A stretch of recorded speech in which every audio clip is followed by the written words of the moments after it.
Anxiety ये एक ऐसी हालत है जिसमें इंसान मुसलसल फिक्रमंद, खौफज़दा और गैर यकीनी कैफियत में रहता है। वक्त के साथ ये कैफियत इतनी मामूली और नॉर्मल लगने लगती है कि इंसान खुद भी नहीं पहचान पाता कि ये उनकी कारकर्दगी, ताल्लुकात और ज़िंदगी के हर पहलू को खा रही है। वो समझते हैं कि शायद उनकी शख्सियत इसी तरह से है, फिर किस्मत उनसे नाराज़ है। उनको इस बात का अंदाज़ा ही नहीं हो पाता कि जो चीज़ उन्हें पीछे रोक रही है वो दरअसल एंग्जाइटी डिसऑर्डर हो सकता है, जो एक इंतहाई काबिल इलाज कंडीशन है। कुछ लोग जो जानते भी हैं कि मसला एंग्जाइटी हो सकता है, लेकिन उन्हें ये मालूम ही नहीं होता कि इलाज कैसे शुरू किया जाए।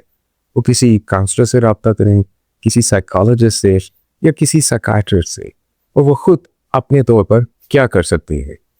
बहुत से लोग ऐसे भी होते हैं जो इस मामले में मदद लेने से ही गुरेज करते हैं कि लोग क्या कहेंगे, क्योंकि ज़्यादातर माशरों में आज भी मेंटल हेल्थ इश्यूज को टैबू समझा जाता है। इसलिए दोस्तों, अगर आप या आपके कोई जानने वाले खुद को मुसलसल फिक्र, बेचैनी और परेशानी के दायरे में फंसा हुआ महसूस करते हैं, लेकिन उनको इसका अंदाज़ा नहीं कि ऐसा क्यों हो रहा है, दिल से चाहते हैं कि अपनी नॉर्मल ज़िंदगी वापस लाएं, तो 3 वीडियोस पर मबनी ये सीरीज इंतहाई हेल्पफुल हो सकती है। आज की इस पहली वीडियो में हम जानेंगे कि एंग्जाइटी डिसऑर्डर क्या है, ये किन हालात में और कैसे हम पर असरअंदाज होता है, इसको डायग्नोस कैसे करते हैं। दूसरी वीडियो में हम बात करेंगे कि इसका इलाज किससे करवाएं, इसमें काउंसलर, साइकोलॉजिस्ट और साइकियाट्रिस्ट का क्या रोल है। और सीरीज की तीसरी वीडियो में हम जानेंगे कि एंग्जाइटी के इलाज में कौन सी साइकोलॉजिकल थेरेपीज और दवाइयाँ अहम होती है, और एक फर्द खुद अपनी मदद आपके तहत क्या कर सकता है। तो आइए शुरू करते हैं। अगर आपको शक है कि आपको एंग्जाइटी हो सकती है, तो ये जानना हेल्पफुल होगा कि एंग्जाइटी का शिकार अफराद अमूमन कुछ इस तरह के हालात और महसूसात से गुजरते हैं। मेरा ख्याल है मैं जिंदा नहीं रहना चाहता अगर मुझे इसी तरह से परेशान रहना है। मुझे ऑफिस जाने के ख्याल से ही डर लगता है। मैं सोचती हूँ कि मैं लोगों से कैसे बात करूँगी। ये फिक्र मेरे दिल की धड़कन बढ़ा देती है, मुझे पसीना आता है और मैं कांपने लगती हूँ। और ये बात मुझे और परेशान करती है कि कहीं लोगों को मेरी अंदरूनी हालत का पता ही न चल जाए, और ये खौफ मेरे दिल की धड़कन और तेज कर देता है। ये इंतहाई परेशान कुन सूरत हाल है। मेरे दोस्त मुझे पार्टियों और मुलाकातों पर बुलाते रहते हैं और मैं जाना भी चाहता हूँ, लेकिन जैसे ही मैं कमरे में लोगों के हजूम में दाखिल होने का सोचता हूँ, मेरा पेट घबराहट से मुट्ठी हो जाता है। मैं पूरा दिन पहले से अपने जहन में हर मुमकिन बातचीत के मनाज़र चलाता रहता हूँ। मैं डरता हूँ कि मेरे पास किसी को कुछ कहने के लिए नहीं होगा और मैं एक कोने में ही खड़ा रह जाऊँगा। इस घबराहट का खौफ इतना शदीद होता है कि मैं तकरीबन हमेशा आखिरी वक्त पर कोई ना कोई बहाना बनाकर कैंसिल कर देता हूँ। घर पर रहना ज़्यादा आसान लगता है, हालांकि इसके बाद मैं खुद को तन्हा और मायूस महसूस करता हूँ। रात का दरमियानी पहर है और घर बिल्कुल खामोश है, लेकिन मेरा जहन जैसे एक गरजता हुआ इंजन है। मैं बिस्तर पर लेटा हूँ और ज़हनी तौर पर 3 दिन पहले अपने बॉस से किए गए एक छोटे से तबसरे को दोहरा रहा हूँ। क्या उन्हें वो बेवकूफ़ाना लगा होगा, उन्होंने उसे गलत समझा होगा और इसका असर मेरी परफॉर्मेंस रिव्यू पर पड़ेगा। मैं जानता हूँ कि अब मुझे सो जाना चाहिए, लेकिन क्या होगा कि ये सिलसिला जैसे एक मुसलसल लूप पर चल रहा है और मैं इसे बंद ही नहीं कर पा रहा। मैं अपने ख्यालात के आगे बिल्कुल बेबस महसूस करता हूँ। दोस्तों, ये सब बातें एंग्जाइटी डिसऑर्डर या ज़रूरत से ज़्यादा परेशानी की प्रेजेंटेशंस हैं। और अगर आपको महसूस होता है कि आपकी या आपके जानने वालों में से किसी की स्टोरी भी शायद कुछ इसी तरह की है, तो ये एंग्जाइटी हो सकती है। लेकिन एक अच्छी खबर यह है कि एंग्जाइटी एक इंतहाई काबिल इलाज का विषय है। मैंने ऐसे बहुत से लोगों को देखा है जो एंग्जाइटी का पूरी तरह से शिकार थे, लेकिन एक दफ़ा जब उनकी एंग्जाइटी ट्रीट हो गई, उनकी मेडिकल कंडीशन ट्रीट हो गई, तो वो जैसे ज़िंदगी में दोबारा से वापस आ गए, जैसे बिल्कुल ब्रांड न्यू हो गए। ऐसे लोग जब अपनी पिछली ज़िंदगी की तरफ देखते हैं तो वो सोचते हैं कि वो जिंदा कैसे थे और कैसे एंग्जाइटी उनके टैलेंट्स को और पोटेंशियल्स को और उनके रिलेशनशिप्स को तबाह कर रही थी। वो ना सिर्फ मुतमईन नज़र आते हैं बल्कि अपने करियर में तरक्की करते हुए भी नज़र आते हैं जब वो एक दफ़ा अपनी एंग्जाइटी को ट्रीट कर लेते हैं। तो आइए सबसे पहले इस सवाल को देखते हैं कि एंग्जाइटी दरअसल होती क्या है। एंग्जाइटी आपके जिस्म का किसी महसूस किए हुए खतरे के खिलाफ कुदरती रद्द-ए-अमल है। इसको एक मिसाल से समझने की कोशिश करते हैं। फर्ज कीजिए कि गाड़ी चलाते हुए अचानक आपका एक्सीडेंट होने लगता है और खुशकिस्मती से आप बाल बाल बच जाते हैं, आप उससे बच निकलते हैं। इस तरह के किसी वाक़ये को याद कीजिए और सोचिए कि इस वक्त आपकी ज़हनी और जिस्मानी हालत क्या थी। आपका दिल जैसे बहुत तेज़ी से धड़क रहा है और जिस्म कांप रहा है और दिमाग में जैसे हवाएं चल रही थी। इस रद्द अमल को फाइट और फ्लाइट सिस्टम कहते हैं और यही एंजाइटी का मैकेनिज्म है। ये सिस्टम उस वक्त ऑन होता है जब आपका दिमाग ये महसूस करता है कि आपकी जान को खतरा है। मसलन जंगल से गुजरते हुए अचानक आपके पीछे कोई जंगली जानवर भागना शुरू कर, और जैसे ही ये सिस्टम ऑन होता है आपका जिस्म आपकी ब्लड स्ट्रीम में इंतहाई तेजी से एड्रेनालिन नामी हार्मोन रिलीज करना शुरू कर देता है। ये हार्मोन फौरन आपके दिल की धड़कन को बहुत ज़्यादा तेज कर देता है ताकि खून तेजी से आपके मसल्स की तरफ जाना शुरू कर दे, ताकि आपके मसल्स के अंदर इतनी ताकत पैदा हो सके कि आप फौरी तौर पर भाग सकें या लड़ाई कर सकें। लेकिन इमेजिन कीजिए कि ये सिस्टम आम हालात में, मसलन जैसे ऑफिस की मीटिंग में बात करने से पहले, पार्टी में जाते वक्त या अहम फैसले करते वक्त खुद ब खुद ऑन हो जाए। तो उस सूरत हाल में कंडीशन कुछ ऐसी होती है कि इंसान का दिल तेजी से धड़कता है, खून मसल्स में जाना शुरू कर देता है, जिस्म तेजी से कांपना शुरू कर देता है, सांस बहुत तेजी से आता है और गला खुश्क हो जाता है। और बज़ाहिर आप सिर्फ एक ऑफिस की मीटिंग कर रहे हैं, आपकी जान को खतरा नहीं।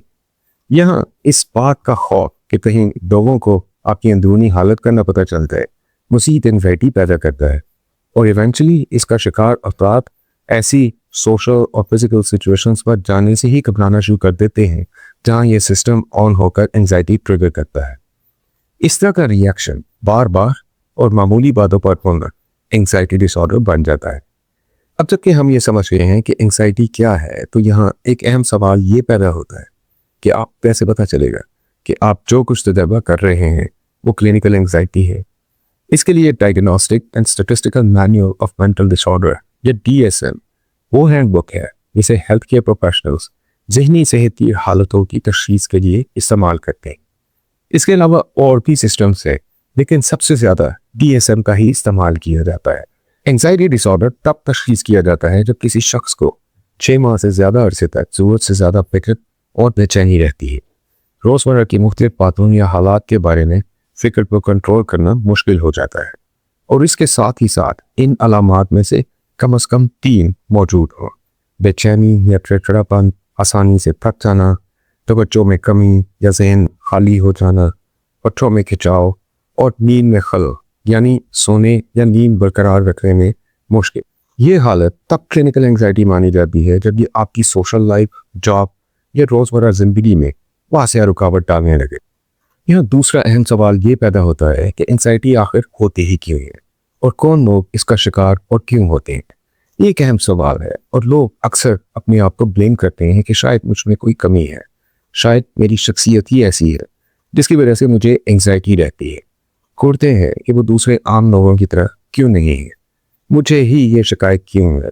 इसलिए एंग्जाइटी की वजूहात को समझना बहुत ज़्यादा ज़रूरी है क्योंकि ये खुद को ब्लेम करने को ख़त्म करता है।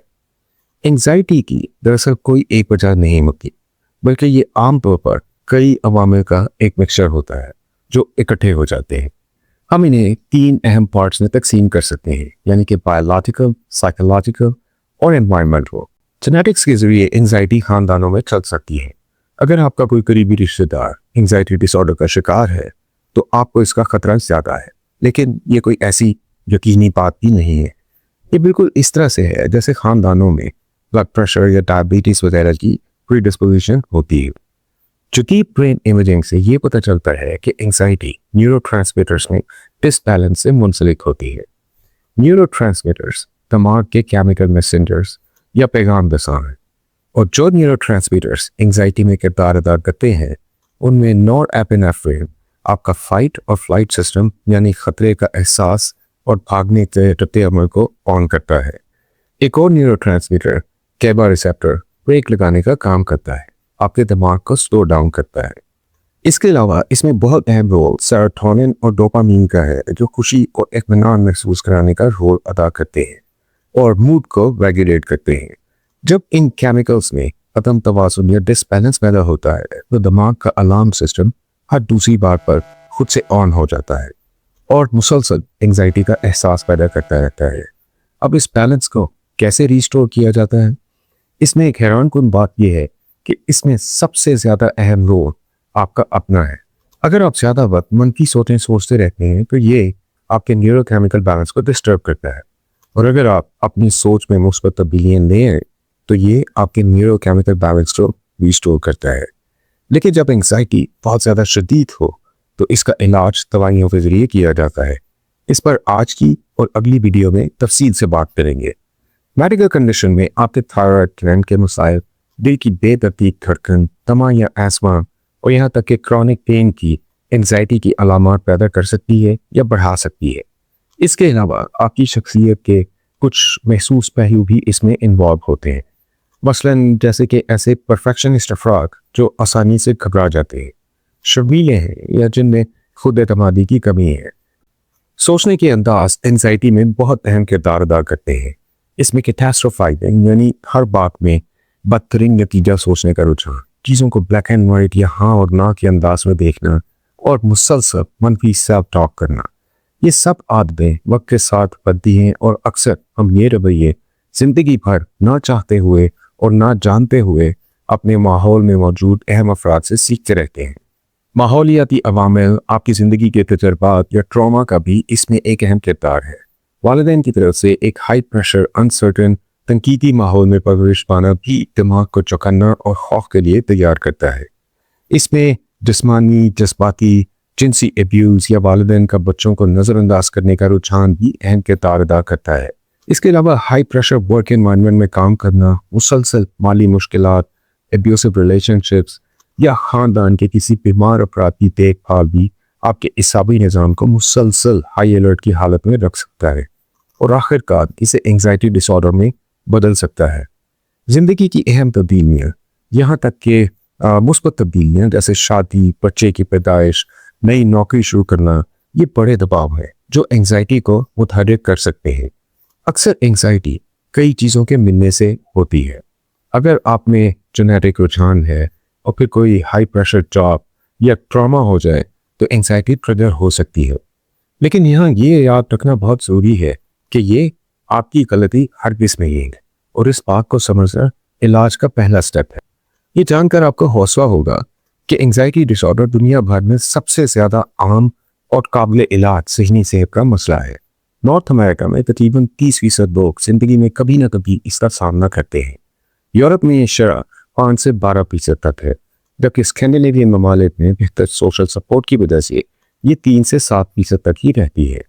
मिडल ईस्ट में तनाज़ात, कॉन्फ्लिक्ट्स और माशी दबाव के बायस ये 10 से 15% तक पहुँच सकती है। जनूबी एशिया जैसे पाकिस्तान और इंडिया में लोग इसे टैबू समझते हैं, यानी दूसरों से छुपाते हैं, और इसके अलावा अवेयरनेस की कमी की वजह से रिपोर्टिंग बहुत कम यानी 4 से 8% तक ही दिखाई देती है, मगर हकीकत में असल शरह इससे कहीं ज़्यादा है।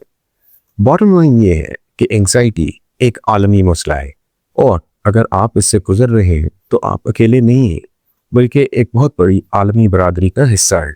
अगर आपने शुरू में डिस्कस की गई ज़ाती कहानियाँ सुनी हैं और आपको अपनी ज़िंदगी में इस तरह की अलामात मिलती हैं तो ये एक स्ट्रॉन्ग इंडिकेटर है कि आप क्लिनिकल एंग्जाइटी का शिकार हैं। और दोस्तों, अगर आप इन अलामात में से किसी का सामना कर रहे हैं तो घबराइए बिल्कुल नहीं। सबसे पहले ये याद रखिए कि ये आपकी शख्सियत नहीं बल्कि ये एक मेडिकल कंडीशन है जिसका इलाज और आसानी मुमकिन है, और जब इसका इलाज होगा तो आपकी ज़िंदगी में बहुत ज़्यादा रेडिकल मुस्बत तब्दीलियाँ होगी। अगली वीडियो में हम डिस्कस करेंगे कि इलाज के लिए किससे मिलना चाहिए, काउंसलर, साइकोलॉजिस्ट या साइकियाट्रिस्ट, और इनमें क्या फ़र्क होता है। सीरीज़ की तीसरी वीडियो में हम कुछ scientifically proven self help tips के बारे में जानेंगे जिनको आप राइट अवे यूज़ कर सकते हैं अपनी एंजाइटी को कंट्रोल करने के लिए, और इसके अलावा ये जानेंगे कि थेरेपी के ज़रिए आप अपने दिमाग के केमिकल बैलेंस को किस तरह से बेहतर कर सकते हैं और दवाएं कब और क्यों ज़रूरी हो जाती हैं। इन अहम मालूमात को आसानी से एक्सेस करने के लिए सब्सक्राइब करें और बेल आइकॉन ज़रूर दबाइए।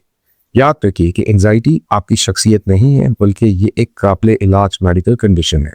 मिलते हैं अगली वीडियो में, अपना ख्याल रखिए।